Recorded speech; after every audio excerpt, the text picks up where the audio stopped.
I am Forum, Chapter 1 of Existence.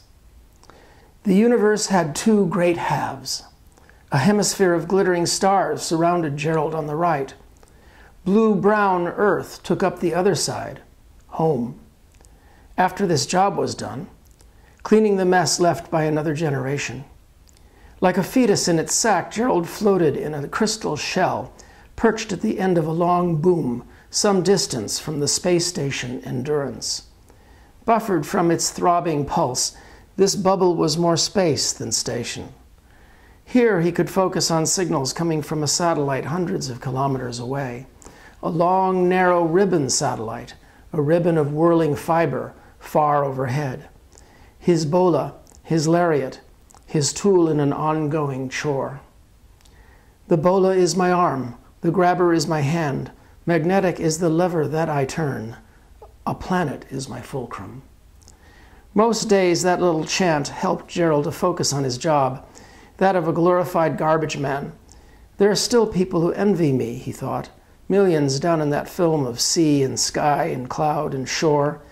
Some would be looking up right now, as nightfall rushed faster than sound across teeming Sumatra.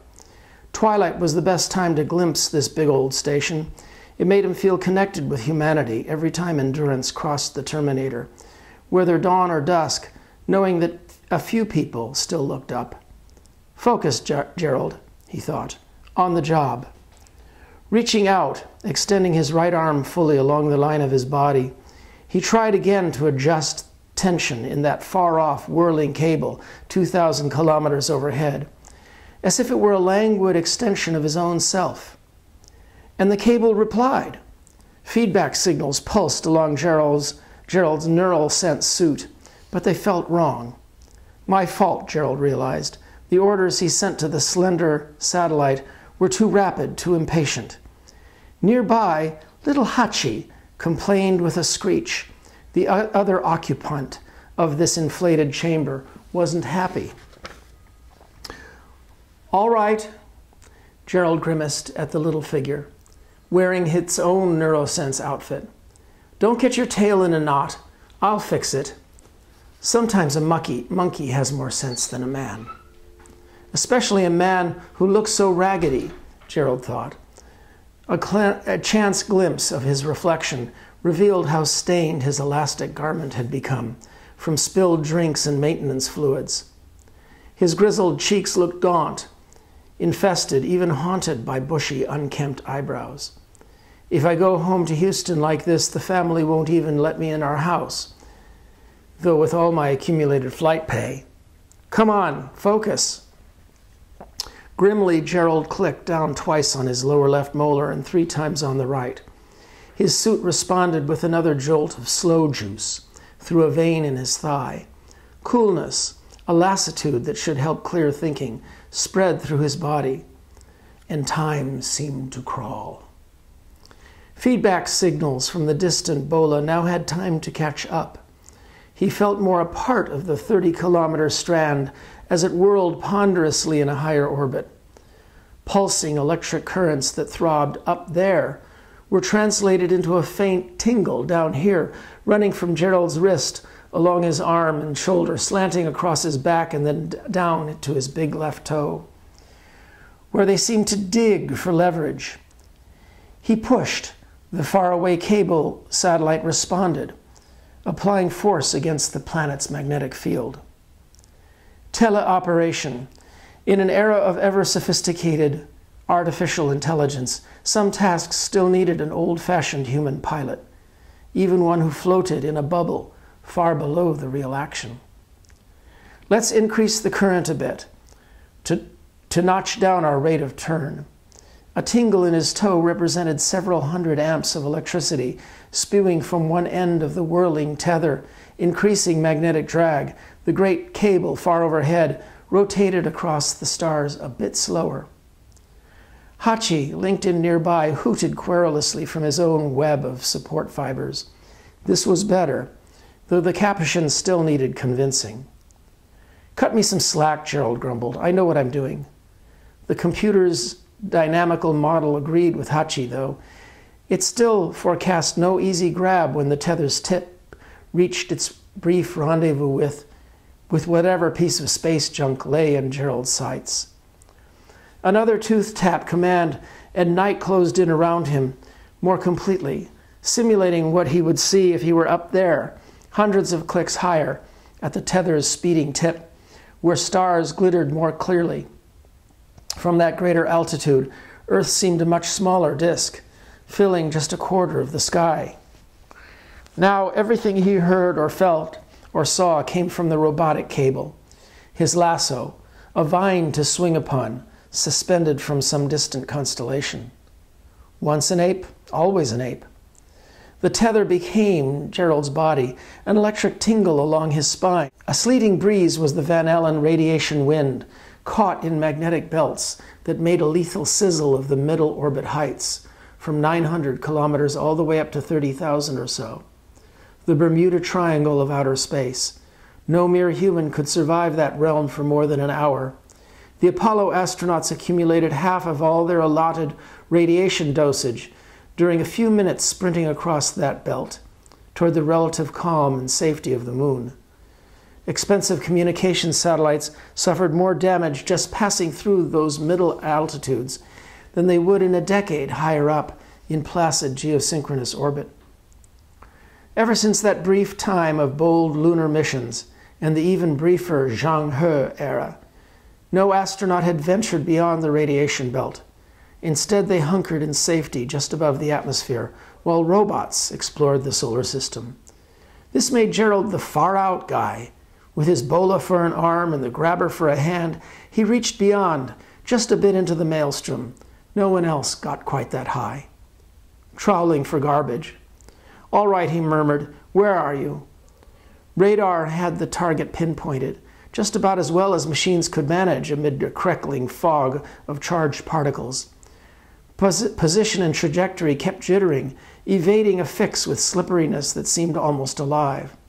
Worse, no one believed him. Gerald swore that orbits tended to shift in this creepy zone, by up to a few thousandths of a percent, translating into tens of meters. That could make a bola snatch more artistic guesswork than physics. Computers still had lots to learn before they took over this job from a couple of primates. Hachi chirped excitedly. "Yeah, I see it," Gerald squinted, and optics at the tethered tip automatically magnified a glitter just ahead. The target. Probably some piece of space junk left here by an earlier, wastrel generation. Part of an exploding Russian second stage, perhaps, or a connector ring from an Apollo flight. Maybe one of those capsules filled with human ashes that used to get fired out here willy-nilly during the burial in space fad. Or else the remnants of some foolish weapon experiment. Space Command claimed to have all the garbage radar charted and imaged down to a dozen centimeters. Gerald knew better. Whatever this thing was, the time had come to bring it home, before collision with other debris caused a cascade of secondary impacts, a runaway process that had already forced weather and research satellites to be replaced or expensively armored. Garbage collecting wasn't exactly romantic. Then again, neither was Gerald. Far from the square-jawed, heroic image of a spaceman, he saw only middle-aged disappointment on the rare occasions that he looked in a mirror, or at all. A face lined from squinting in the sharp light of orbit, where sunrise came at you like a wall every 90 minutes. At least he was good at achieving a feat of imagination, that he really existed far above, that his true body spun out there, thousands of kilometers away. The illusion felt perfect at last. Gerald was the bola, 30 kilometers of slender conducting filament, whirling a slow turn every 30 minutes, or 5 times each elongated orbit. At both ends of the pivoting tether were compact clusters of sensors, my eyes, cathode emitters, my muscles, and grabbers, my clutching hands, that felt more part of him right now than anything made of flesh, more real than the meaty parts he had been born with, now drifting in a cocoon far below, near the bulky pitted space station. That distant human body seemed almost imaginary. Like a hunter with his faithful dog, man and monkey grew silent during the final approach, as if sound might spook the prey, glittering in their sights. It's got an odd shine, he thought, as telemetry showed the distance rapidly narrowing. Only a few kilometers now, till the complex dance of two orbits and the tether's own gyration spin converged like a fielder leaping to snatch a hurtling line drive, like an acrobat catching his partner in midair, after which the bola's natural spin would take over, clasping the seized piece of debris in its whirl, absorbing its old momentum, and giving that property new values, new direction. Half a spin later, with this tether tip at closest approach to the Earth, the grabber would let go, hurling the debris backward, westward, and down to burn in the atmosphere. The easy part.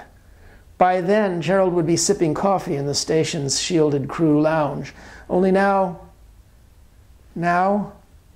that's no discarded second rocket stage, he pondered, studying the glimmer.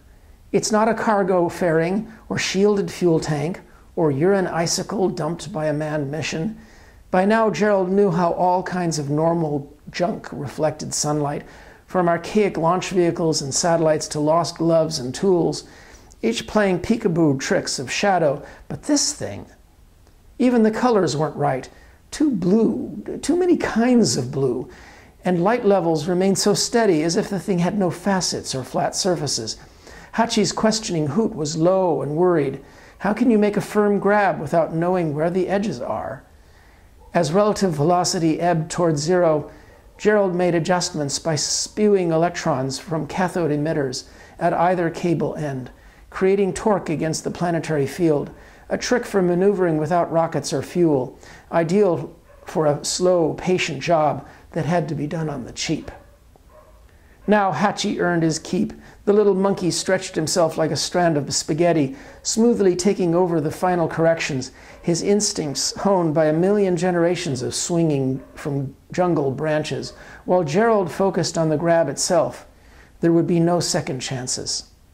Slow and patient, except at the last frenetic moment when you wish you had something quicker to work with than magnetism, when you wish there it was ahead, the whatever. Rushing toward rendezvous, the bola's cameras spied something glittery, vaguely oval in shape, gleaming with pale blueness that pulsed like something eager. Gerald's hand was the grabber, turning a fielder's mitt of splayed fingers, reaching as the object loomed suddenly. Don't flinch, he chided ancient intuitions while preparing to snatch whatever this hurtling thing might be. Relax, it never hurts. Only this time, in a strange and puzzling way, it did.